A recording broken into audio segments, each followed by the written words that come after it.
All right, we're back to draw some eyes. The first thing we're going to do is divide that horizontal halfway line to show how big our eyes are going to be. You want to kind of divide each of your halves in half again to create the very corners of your eyes, and then you won't have to mess with the size too much later. A lot of people think the eyes are an oval or a football shape. They're actually more of a lemon shape, and you can see that rounded bit on the inside corner of the eye. That's like that rounded end of the lemon. The other end of a lemon is usually a little more pointy, and it's the same way when we draw the outside shape of our eyes. The middle part can be a little more round. I'm just going ahead and erasing the guidelines on the inside of the eye because we don't really need them anymore. The next thing we're going to draw is called the iris. That's the colored part of your eye. The colored part of your eye is a circle shape. Some people have a larger or smaller iris, so it's important to look at the person you're drawing and see what theirs looks like. The important thing here is that you can never see anyone's whole iris, that whole circle all the way around, unless their eyes are open really wide because they're really scared. So you want to make sure you cut the iris off on at least one side.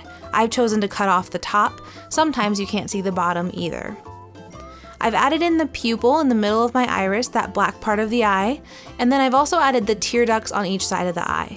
The line on top of the eye is where the crease is when your eye is open and that skin kind of folds back. Everybody's crease has a different shape. I'm going ahead and shading the iris now. Most people's iris is a little bit darker along the outside rim, so I'm going ahead and darkening that area first, and then shading the inside kind of in a radial fashion coming out from the pupil, so it's almost like a sunburst. I'm going to keep adding those lines to shade all the way around the inside of the iris until I get it as dark as I want it to be. If your eyes are much lighter, you won't need to do too much here. If your eyes are pretty dark, you could shade even darker than I have. I'm also trying to make a point to leave one part of the iris a little bit lighter to show that the eye is reflecting some light since the surface of our eyes is shiny.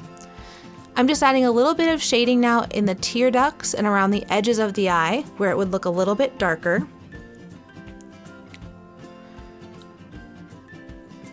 Sometimes if you're wearing makeup on your eye, the outer rims might be even darker. I'm also adding just a little bit of shading on the whites of the eye just to help show that the eyeball itself is round. Next, I'm adding eyelashes. Eyelashes are one of the trickiest parts of the eye because they go in sort of a weird direction. The eyelashes should curve out and away from your nose on the top, going upwards. Eyelashes start thinner and shorter towards the inside of the eye and get a little bit fuller and longer towards the outside. I'm doing the same thing on the bottom, but I'm curving them downwards and out away from the nose. Bottom eyelashes are thinner and shorter and lighter than top eyelashes, like you can see in the video. Now I'm adding an eyebrow. Everyone's eyebrows are a different shape, but most people's eyebrows start lined up with the inside corner of the eye. Eyebrows are made up of hair, and when we draw hair, it's just lines. So all I'm doing is using lines to lay out the shape of my eyebrow, and then filling in with more lines to darken it. I'm not using any shading, only lines. Some people's eyebrows might be fuller than this, and some people's might be a little more sparse, but that's okay, just draw what you see.